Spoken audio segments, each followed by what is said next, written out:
भगवान बुद्ध एक गांव में ठहरे हुए थे।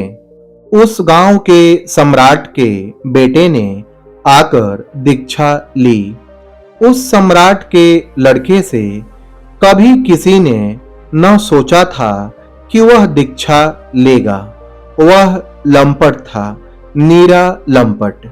बुद्ध के भिक्षु भी चकित हुए। भिक्षुओं ने कहा, इस नीरा लंपट ने दीक्षा ले ली। उन्होंने कहा, यह हत्या कर सकता है, मान सकते हैं।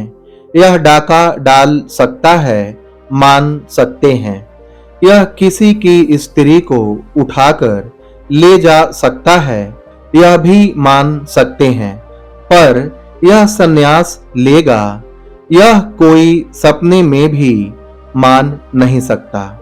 उन्होंने बुद्ध से पूछा, आखिर इसने ऐसा कैसे किया?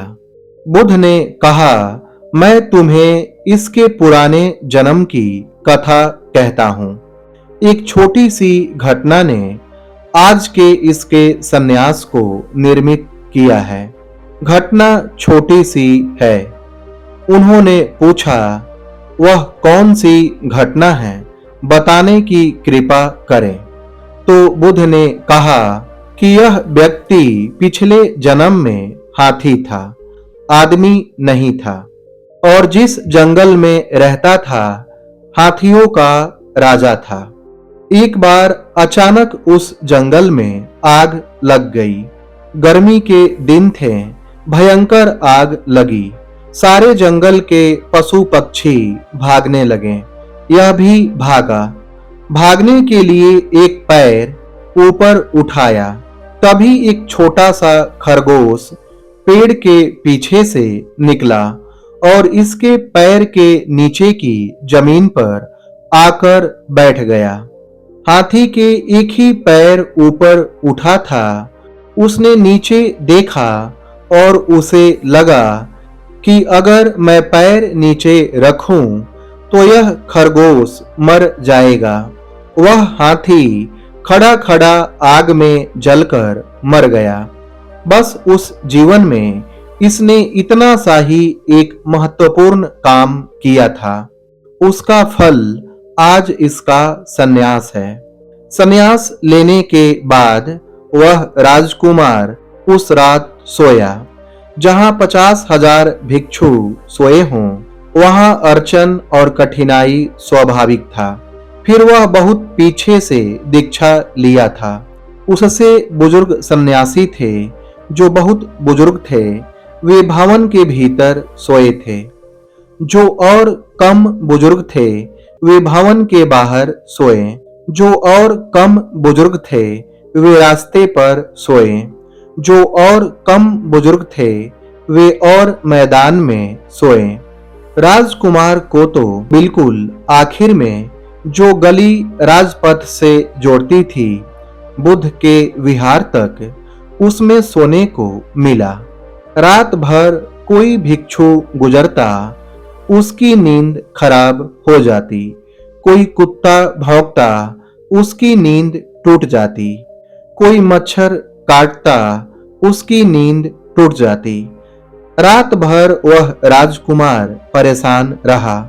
उसने सोचा कि सुबह मैं इस दीक्षा का त्याग कर दूंगा। यह कोई अपने काम की बात नहीं है। सुबह वह बुद्ध के पास जाकर हाथ जोड़कर खड़ा हो गया।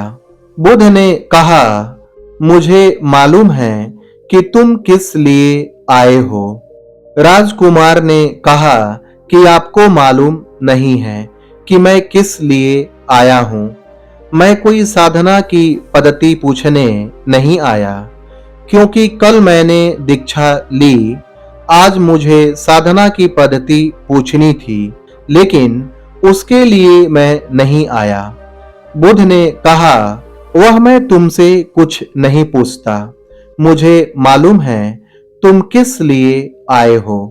बुद्ध ने कहा, सिर्फ मैं तुझे इतनी याद दिलाना चाहता हूं कि हाथी होकर भी तूने जितना धैर्य दिखाया, क्या आदमी होकर उतना धैर्य न दिखा सकेगा। इतना सुनते ही उस आदमी की आंखें बंद हो गई। उसको कुछ समझ में न आया कि हाथी होकर इतना धैर्य दिखाया। यह बुद्ध क्या कहते हैं, पागल जैसी बात। पर उसकी आंख बंद हो गई। लेकिन बुद्ध का यह कहना जैसे उसके भीतर स्मृति का एक द्वार खुल गया। आंख उसकी बंद हो गई। उसने देखा कि वह एक हाथी है। एक घने जंगल में आग लगी है। एक वृक्ष के नीचे वह खड़ा है। एक खरगोश उसके पैर के नीचे आकर बैठ गया है। इस डर से वह भागा नहीं कि मेरा पैर नीचे पड़े तो खरगोश मर जाए। और जब मैं भागकर बचना चाहता हूं, तो जैसा मैं बचना चाहता हूं, वैसा ही खरगोश भी बचना चाहता है। और खरगोश यह सोचकर मेरे पैर के नीचे बैठा है कि शरण मिल गई, तो इस भोले से खरगोश को धोखा देकर भागना उचित नहीं। तो मैं जल गया। उसने आंख खोली। उसने कहा कि भगवान, मुझे माफ कर देना, भूल हो गई थी। रात और भी कोई कठिन जगह हो सोने की तो मुझे दे देना, अब मैं याद रख सकूंगा। उतना छोटा सा काम क्या मेरे जीवन में इतनी बड़ी घटना बन सकता है? भगवान बुद्ध ने कहा, सब छोटे बीज बड़े वृक्ष हो जाते हैं, चाहे वे बुरे बीज हों, चाहे वे भले बीज हों, सब बड़े वृक्ष हो जाते हैं।